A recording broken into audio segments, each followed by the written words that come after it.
Do you remember the first time that we met? Well, no, I don't actually. No? I'll tell you. What was it in Queenstown or? No. No. It was on February the 16th on a Wednesday at the Brewery Bar. It was a Wellington meetup, right? And the reason why I know this is What because year? 2016. Right. And it was my first Bitcoin meetup ever. Okay. And it was organized by, I think, Dave Moskovitz. Oh yeah. And we were there at a big, long table. I knew no one. And it went from like 5:30 and people started leaving after like 6:30, etc. But you, myself, and two other people stayed till 7:30. Right. And I had no idea who you were, but then you said you ran a software company for 3 months, etc. Yeah. And that was the first time we ever met. Right. Okay. I just got a better memory than me. Yeah. I've just got it on my calendar. That's all. But I mean, you've done so much in the space, right? I actually don't know your rabbit hole story. I mean, when did you first come across the word Bitcoin? Do you remember? Yes. I mean, just to give you some context. So with 3 months, which is the sort of company I ran for years as a sort of general Web 2 software development company in Wellington. So we grew to about 20 people, but part of my job was to look into new tech, the new stuff, to sort of ultimately help our client. We're a services business, so helping our clients to sort of stay ahead and show them the new shiny stuff. So I heard about this thing called Bitcoin, and I thought I knew nothing about it. It just sounded a bit weird to me. But there was this conference happening in Queenstown, run by Fran. And this must have been 2015, I think, something around that sort of era. Okay. And so I thought, what the hell? I'll just go and learn about it. And so I went down to Queenstown, and it turned out to be, it was quite a small conference, but some really interesting people, including Andreas Antonopoulos. And so Fran managed to get some quite cool international folk over down to the, I think it was the Millbrook in Queenstown. But anyway, and sort of by day 3, the sort of penny dropped for me, really. I sort of suddenly realized, oh my God, this is not just some sort of new tech. This is potentially something much bigger than that. There's something that could change how society works. And it's, there was a really eclectic bunch of people there, from sort of town planners to programmers to beekeepers but all really passionate about this stuff. And it was really different from any other sort of conference I'd been to. So so that's kind of how it started for me. Just understanding the basics of decentralization, and and then essentially I came back to Wellington and sort of said to the guys, "Hey guys," I think they all thought I was completely crazy. So I said, "Yeah, we're I'd like to pivot. I'd like to sort of I want to stay as a software services company, but let's start to move into building blockchain software." And Wow.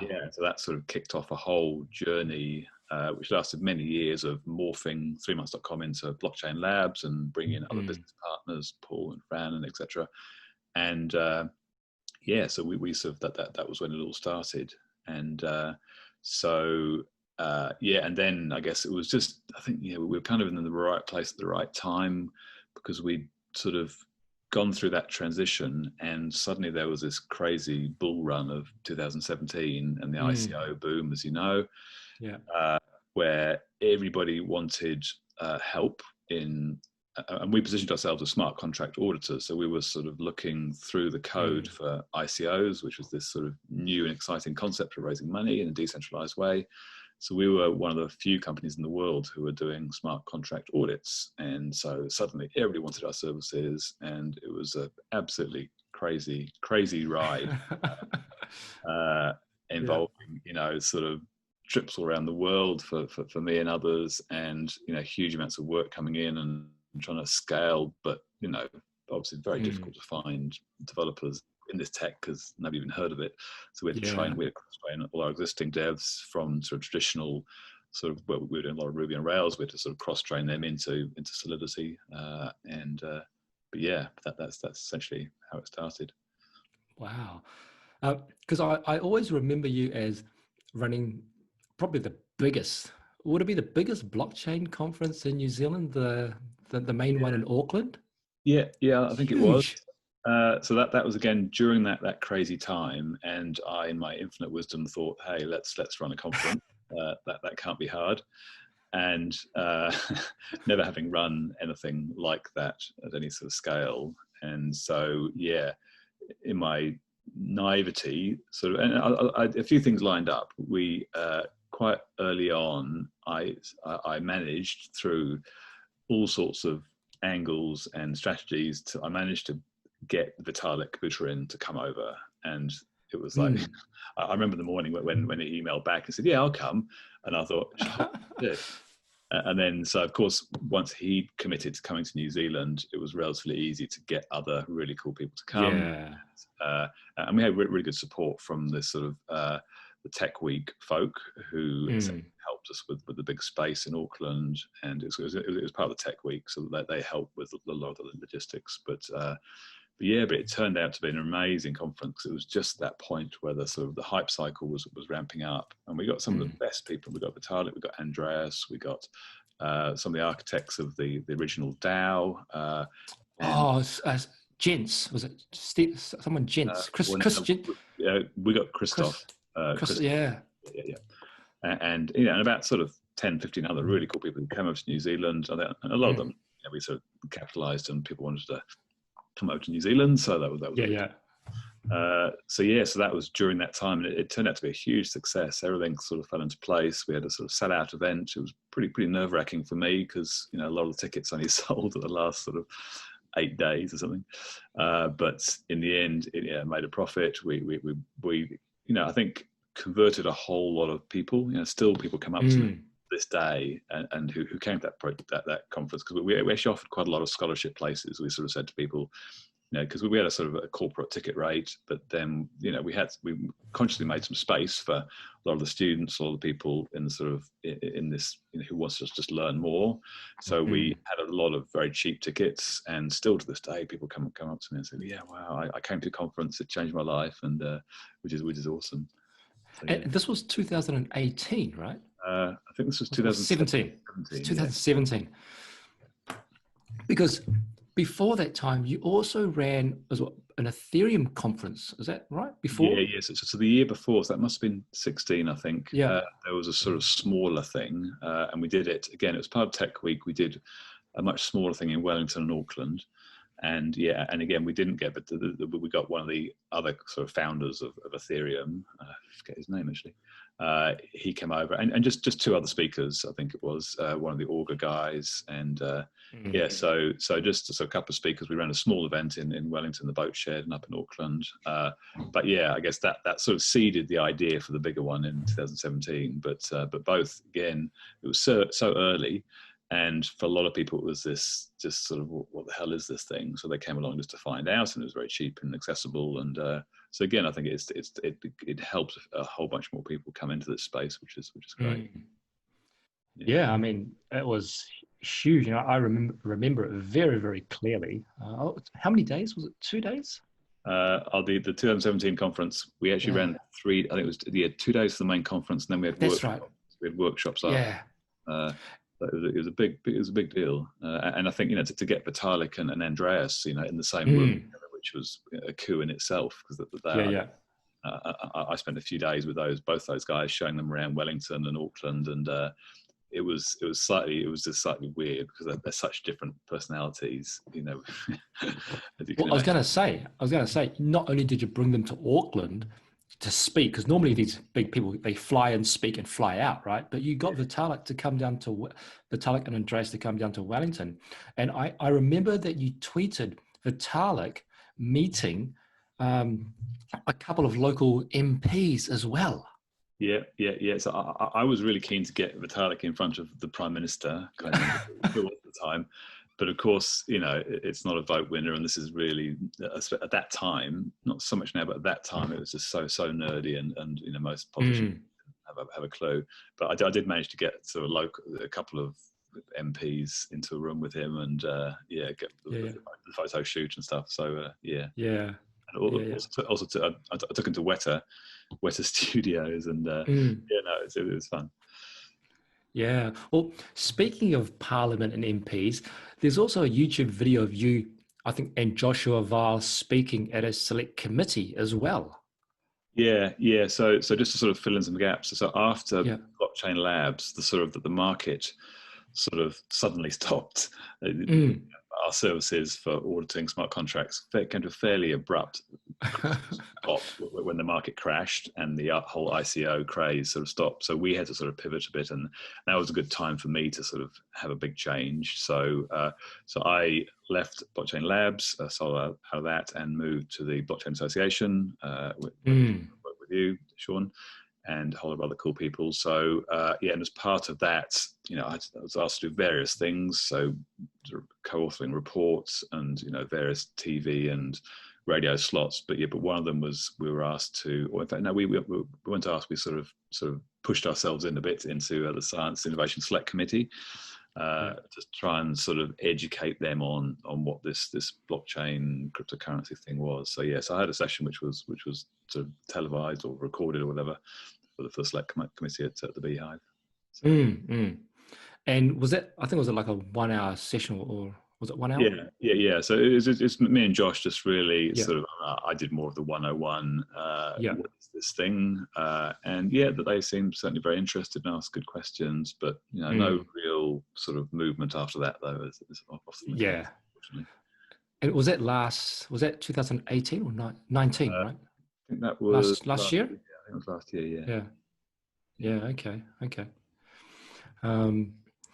And then from there, I mean, I think a lot of people don't really know that you've actually got quite an amazing history in this space and what you've contributed as well, because you also had a stint as being the president of the association. But before that, you were with Paul, who I think he started the association. So you were linked with that early on as well. But Paul and a couple of other people who I ended up working with at Blockchain Lab. So they and in fact that's Steve McCaskill, who now runs the Data Exchange. It was Steve who actually started it, and Paul and a few others were the original. And it was then it was a sort of local just group. I mean, and then when I came in the meeting that I was sort of voted in, that meeting also decided that it would be a good thing to become part of NZ Tech.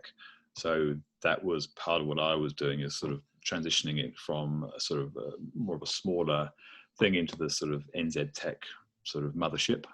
So that was a fair bit of my time was taken during doing that transition.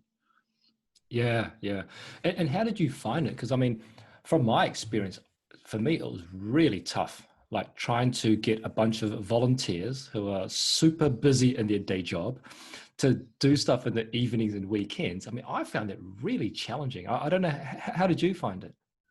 It is hard. It's always a challenge with those sort of volunteer-based groups. And also challenging because, the NZ Tech works in a certain way, has certain sort of governance rules, and the Bitcoin crypto community is a bit anti-establishment, and and so there was a sort of some friction in there around membership and how things should work, and so sort of navigating all of that was challenging, and but also trying to convince more corporates to get involved, because that was really part of my mandate as president. In the end, the NZ Tech thing was to sort of help bring this into the more mainstream corporate world, which is still a struggle, because there are some really passionate individuals within a lot of the banks and the government agencies who love this stuff and get it, but generally it's kind of we don't, it's nice, but let's not go there yet, guys, sort of approach. So that was challenging. Speaking of Stephen McCaskill, I don't know if you know, but he's back on the board. Oh, is he? Oh, excellent. Yes. So there was an AGM, I think, last week, and he's back on. Alex Sims is back on as well. And there are a couple of empty seats because there's lots of different positions, etc. So next week there's the first meeting with all these new elected members. Oh, awesome. Cool. Yeah. So it's quite funny how it's coming full circle with Stephen. Oh, nice. So with that, I mean, I know you've talked about metacartel. I've read some articles, and you've mentioned you've been talking with or working with James as well. But is metacartel like your next project that you're working on at the moment? Yeah, it's one of a few. I think what's, since stepping aside from the Blockchain Association, I really had the opportunity to focus on my real passion, which is this idea of DAOs, so decentralized autonomous organizations, which is this wonderful sort of coming together of many strands of my life. One is the sort of the blockchain tech side. The other is the kind of the sort of teal holocracy philosophies, practices. So teal holocracy is, and those sorts of things are kind of these new management theories, which I've been really interested in for years. These are independent of any technology. These are just new theories that essentially say that in this increasing world of rapid change, we need new ways to organize ourselves, essentially ways that don't have hierarchy, which kind of slow things down. So challenging the norm as to how we do things, without hierarchy. So I've been super interested in that. And then the third sort of strand is the sort of social good projects. I've been really involved with the Ed and Hillary Fellowship and New Frontiers conferences for many years, and met some amazing people sort of genuinely trying to sort of make the world a better place. So it's kind of those three things have come together for me, and that's really where my passion is, in the sort of the DAO space, because we've now got the sort of technology infrastructure to potentially create new entities, whether we call them companies or organizations or communities, but these new entities which in theory can scale and become very powerful and control big pots of money, value, and without hierarchy. So they create incentive mechanisms, just like Bitcoin did over 11 years ago. If you create the right incentive structure and hard code some of those mechanisms, then things can grow organically and become very powerful. And if we can direct those to a force for good, then we all benefit in theory. So yes, I've been able to throw myself into a bunch of international DAOs just to kind of help me learn and as well, because we're all making it up as we go along. This is new stuff. And so last year I became part of the DAO Stack Genesis DAO, which is a bunch of people from around the world and who came together to do stuff and essentially earn money by contributing to a project. And more recently, I've become involved. Yes, so James Waugh, a colleague who's on the committee with us and who I've known for years, he got me involved in the Metacartel world. And Metacartel Ventures is one of the Metacartel DAOs. Again, sort of fully decentralized. These are people all over the world. A few in New Zealand, but mostly it's everywhere else.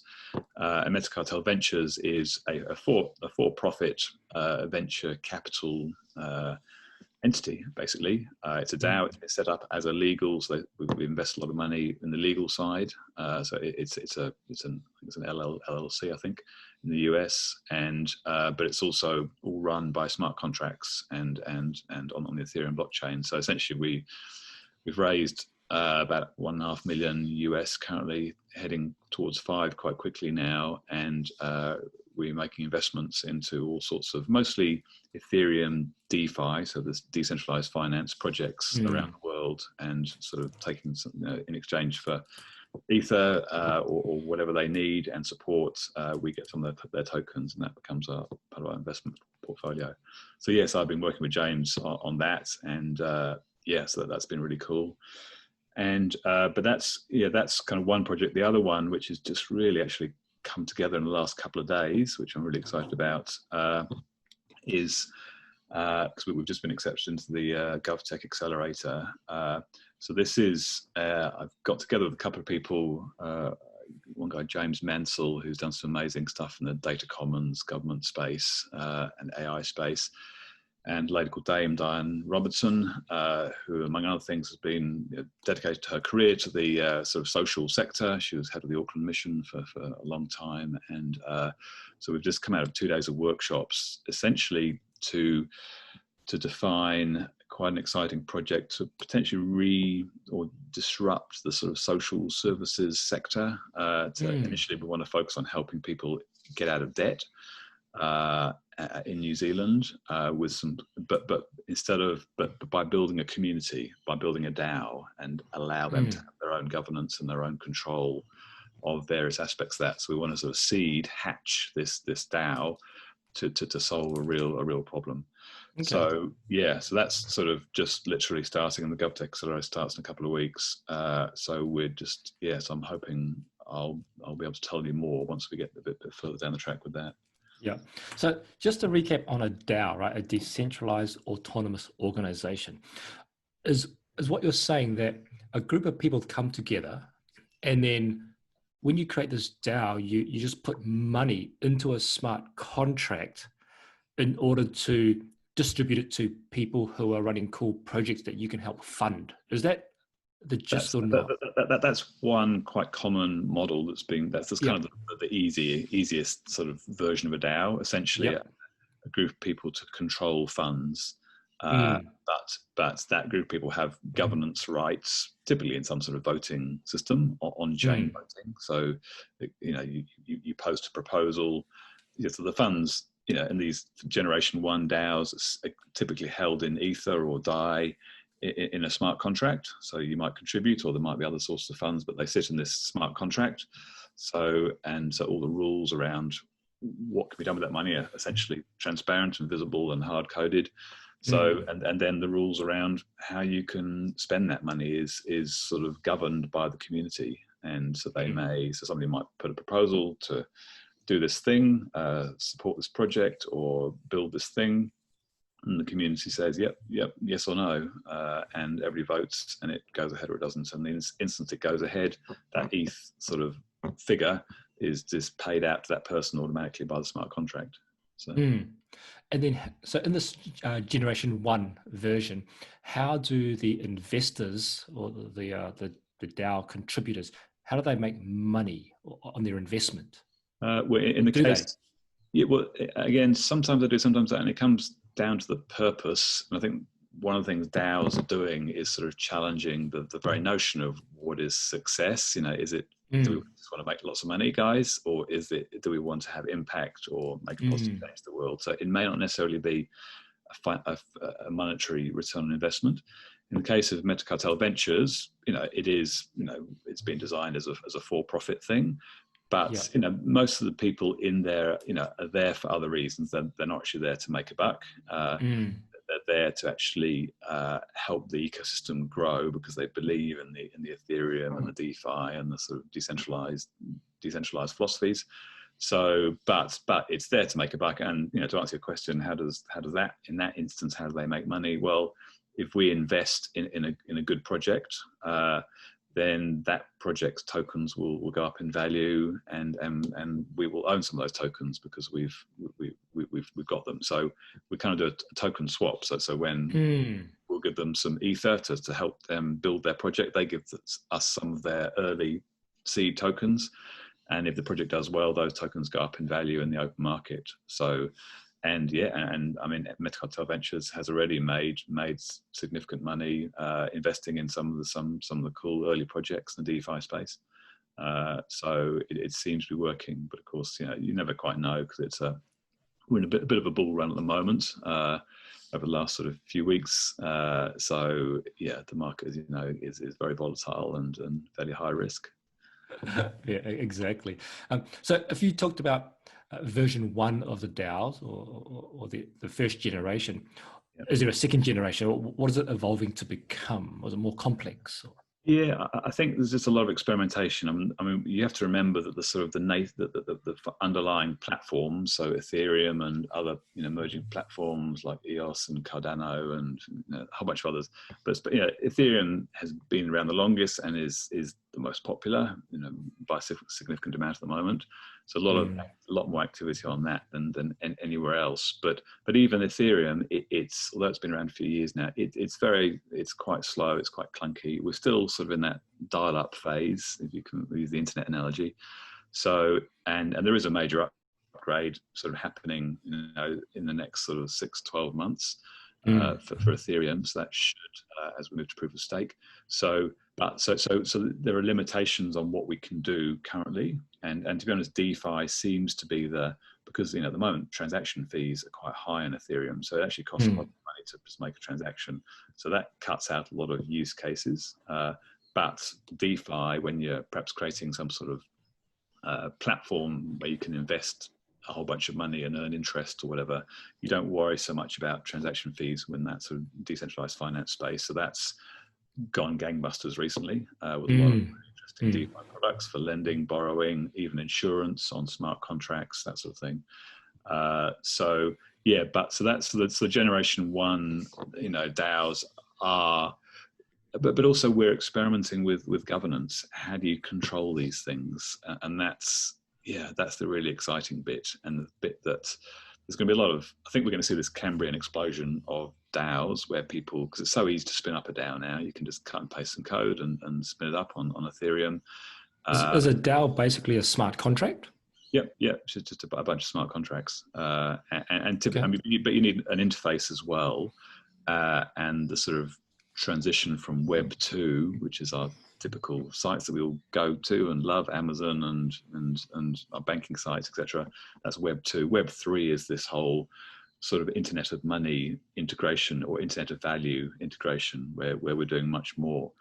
So yes, I think and there's going to be a lot of failed experiments, as there have been already, and there was a real high profile one in, I think, 2016, 17, called the DAO, which a lot of people lost money but then got it back again. And but yeah, I think there's no reason, as this technology matures, we can do more and more sophisticated things around sort of liquid democracy and creating quite sophisticated governance and control systems. And and so I'm working quite closely with the Common Stack, which is a bunch of people around the world who are collaborating around creating sort of open source components in the sort of for good social impact space. So they're trying to design new economic models which will actually take into account the wider social good things and not sort of screwing the planet and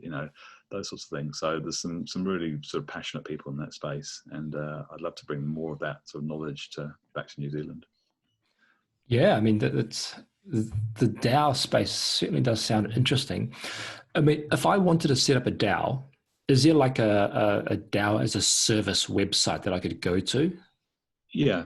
So that there's two projects who have basically, they raised money in the ICO craziness of 2017, and they raised significant money to basically build sort of out of the box DAO platform. So you can just on a website, you can just go in and point and click and specify some parameters and spin up a DAO. So those are a DAO Stack and Aragon, and there's a couple more sort of who aren't quite there yet but are emerging. But yes, sort of Aragon is probably the most user friendly one. You could spend an afternoon playing with that and get your head around spinning up a DAO. Again, it's reasonably expensive with all the high transaction costs. You spend a few US dollars just actually creating it, while the transaction costs are quite high. But you'll certainly be able to get the hang of it and play with some of the concepts. So I ran one of the other things I did last year was to run a university course on DAOs. I think it's one of the first in the world to actually at the university level. So basically I went through a whole sort of course of taking people from no knowledge of crypto or anything through to actually spinning up our own DAOs and experimenting with some of those platforms. But then there's the Meta Cartel sort of view where they've gone. So these DAO platforms are quite sophisticated, and that sophistication is good in some ways. You get lots of bells and whistles out of the box, but it's quite limited in some ways because you have to sort of do it the way they've built it. It's hard to customize unless you're a fairly hardcore programmer. So whereas Meta Cartel have gone a sort of different route and created the sort of minimum possible DAO sort of framework, which so far fewer lines of Ethereum code, but that they've sort of created a minimum viable product, and that has a lot of advantages in many ways, because if you start very simple, you can sort of evolve it more easily in various different directions. So the Meta Cartel and Meta Cartel Ventures code base is relatively simple, but it's pretty effective and does allow us to do some really interesting things and change things quite quickly. Is there a DAO that you can spin up on testnet to practice without using real money? Yeah. With and I haven't played it for a while, but with Aragon, definitely you can. And in fact, you do when you, from memory. Yeah, I think that Aragon and DAO Stack, you can basically choose whether it's on mainnet or testnet. Oh, brilliant! So you can spin up a testnet version and have a play with it. And you can get money from a faucet, so you can get this. So test money without actually fronting out real money from a faucet that they show you. So you can basically, you can play with it without spending real transaction money. So So I'd imagine that setting up a DAO is fairly mechanical, as you say, a couple of clicks, etc.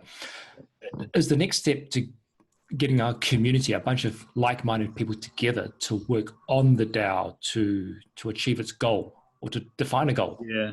Well, I think that's kind of the mistake and the challenge that we're facing is a lot of people see the technology, they jump onto Aragon or DAO Stack and go, oh yeah, we can do this. But in fact, the challenge is much more of a human coordination and trust thing, certainly initially.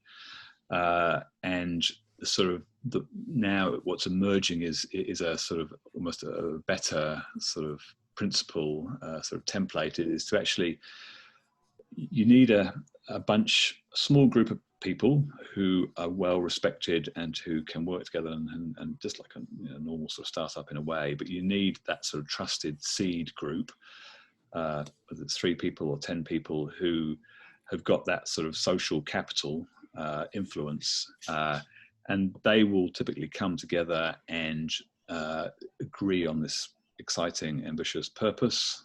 This is where we want to head. And then they will start to think about the governance rules and the incentive structures. And then, at that point, then they may start, well, they may even not even touch the technology or the blockchain world. They may just start to build up more support by doing interesting things and social media, et cetera, et cetera.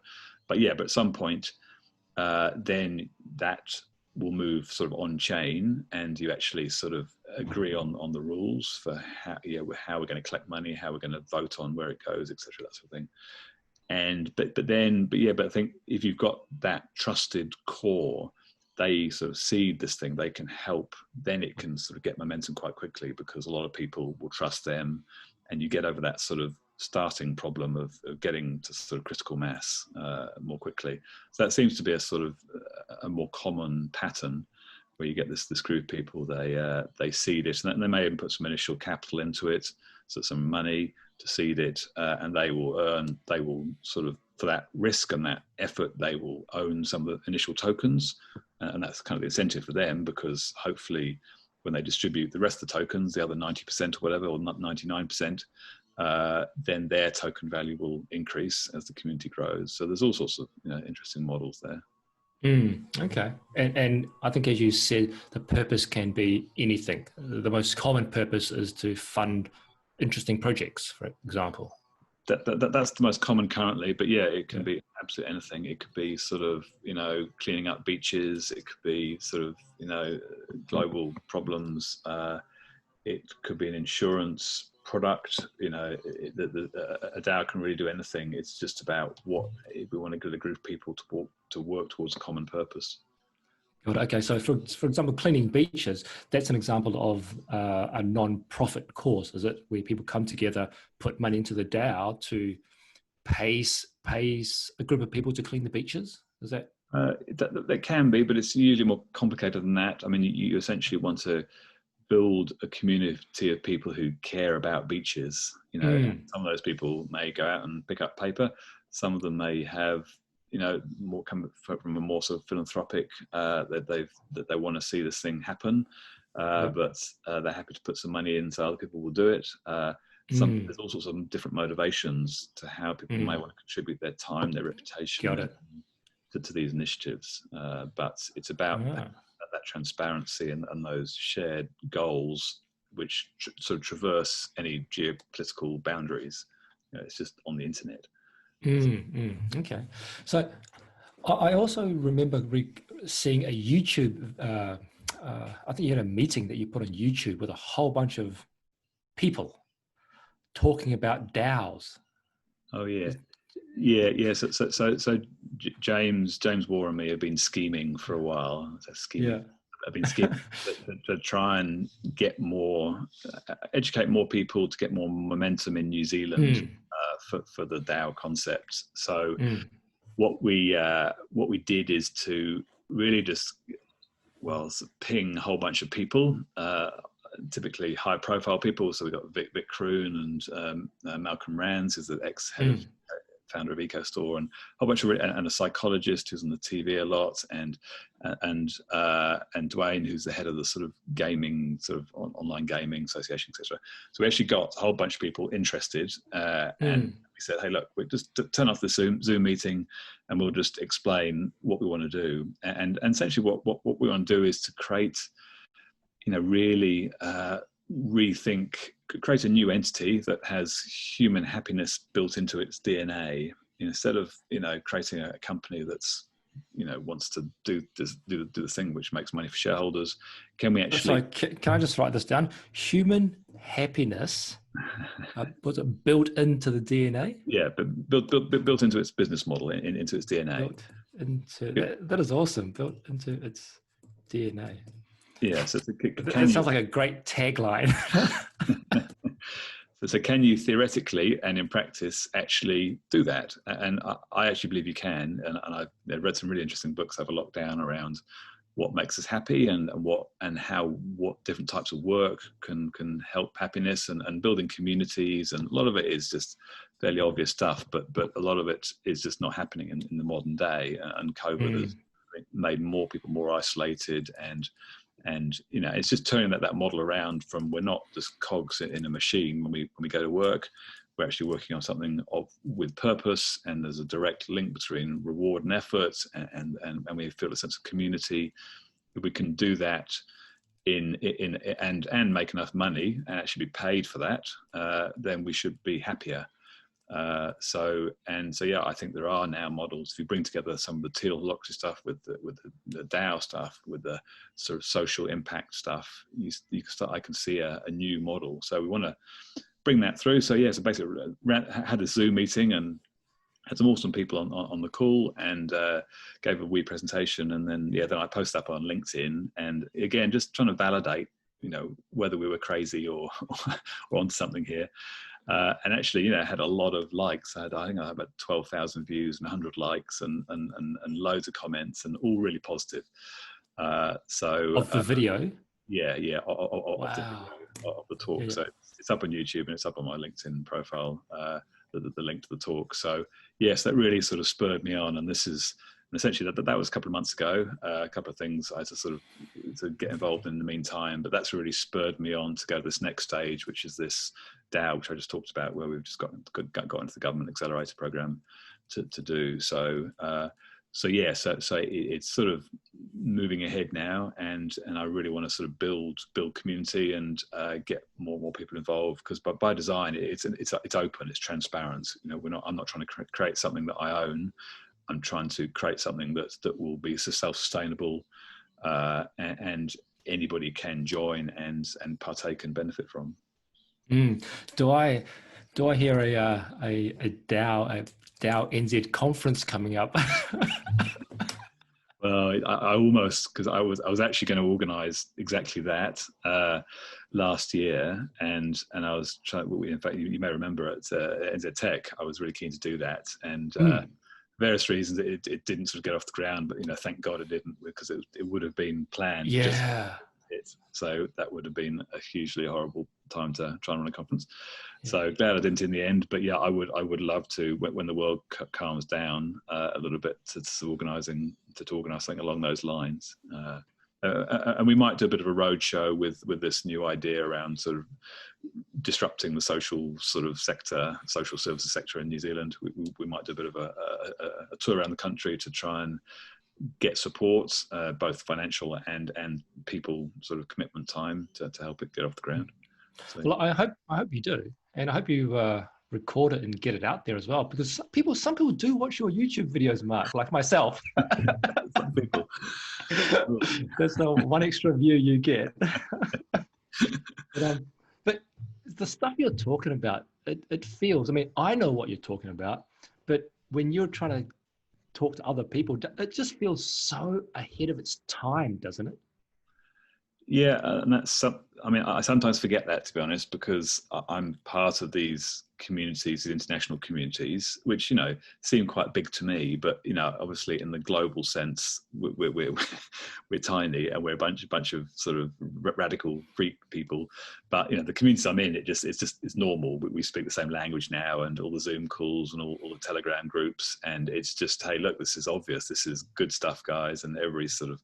But yeah, sometimes I need to remember that most of the rest of the world are living in a different sort of system, and aren't exposed to all the conversations and the reading I'm doing. So yeah, you're right. I do sometimes, and that's kind of what I often quite enjoy doing, is actually trying to bridge that gap, is to sort of do presentations to whatever politicians or CEOs or whoever, and try and explain it in a sort of really easy to understand language that doesn't sort of make them feel silly or so I quite enjoyed that aspect of it. Got it. So I mean, I guess you're just continuing to go and spread the word, and with this what was it, this latest project you got accepted into the accelerator? We haven't got a name yet. That's on the Trello board. But yeah, we're just lit. I mean, the accelerator starts in 2.5 weeks, I think. We've just sort of finalising the concepts. You literally had 2 days of sort of brainstorming and ideation. So, but it all seems to be coming together, and just the people, sort of James and Diane, really good combination of people with their backgrounds, and a bunch of other people, so they're interested. So yeah, so you know, watch this space. I'm really excited about this, because this could have huge social impact and pulls together a bunch of things I'm super interested in. So but it's an experiment. We've got to validate some assumptions that we're making fairly quickly, and then see where it goes. How long is the accelerator? A couple of months, or? It's three months, so about 12 weeks. Yeah. And is there's a demo day in Wellington on, I think, in October, I think. Yeah, so that there'll be a sort of presentation where we get to show where we've got to. So, yeah. And is the goal to build a DAO? Is that the goal? Probably not. The probably initial for that part of it, it's validating the problem, it's doing the research, it's designing some of the token economic principles. You know, there'll be a token in the middle that we need to think about the incentive structures and also just, I mean, so Dame Diane, she's very much she's, you know, her life has been sort of getting to know this sector of the community, the sort of the vulnerable, disadvantaged, and through the city mission work she led. So it's really tapping into her knowledge of what their needs are, and sort of. But my hope is that we can actually create a bit of a prototype, and to actually test some assumptions, and whether it's on a actual blockchain or whether it's just sort of smoke and mirrors for phase one, we don't quite know yet. Well, it seems super exciting, and I mean, the work you're doing is amazing as well, and you know, I love hearing about it, and I know that you're a huge contributor in the New Zealand blockchain space, I certainly look forward to this DAO conference. You've got to run it; it'll be amazing, and all the best with the accelerator and with the DAO stake on testnet. That is fascinating. I might look at that and see how quick it is. So Aragon's probably the easier one if you start. Aragon, yeah. And there's a little drop down that says testnet or mainnet, and you can start playing with it. Yeah. Great, because if I could do a little tutorial or an experiment with testnet and get it out there, and then it might encourage other people to try it out as well, right? And then absolutely. And they've got, I think last time I looked, sort of 5 or 6 templates, so you can say, I want this sort of a DAO or this sort of a DAO, and with some sort of pre-designed sort of levers set, and you just spin it up and start playing with it. Right, and I guess if anyone wants to learn more about DAOs, you're the man in New Zealand to contact. Would that be right? Well, there's a growing, small but growing community of us, but I certainly know And actually, the virus, a few more people who are coming home now who have sort of done some really cool international stuff. So yeah, I'm hoping that the community does grow here, and potentially, New Zealand could lead the world in a certain niche of these DAOs. So that's what I'd like to think. So yeah. Well, I mean, back in the days, you and I, we used to run the Wellington blockchain meetup like regularly, every month, etc. Is there anything like that for DAOs in New Zealand? No, and I think probably I've been meaning to sort of actually get going again with some of those meetups. Definitely in Wellington, where I'm based. No, and we're probably a little bit too niche to spin up a separate one, but certainly, and I'd love to sort of perhaps spin up a meetup or two around the sort of the DAO space. Yeah, because I mean, the first place I go to learn something, I guess, is meetups, and when you first start out, there's like 5 people around a table, basically. Yeah. Well, you probably remember in the sort of the bull run of 2017, we'd have went to meetups and we get a full room. Exactly. And as soon as the crypto prices fell, the numbers dropped again, which does sort of indicate that there's quite a significant proportion who are just in there to make a buck.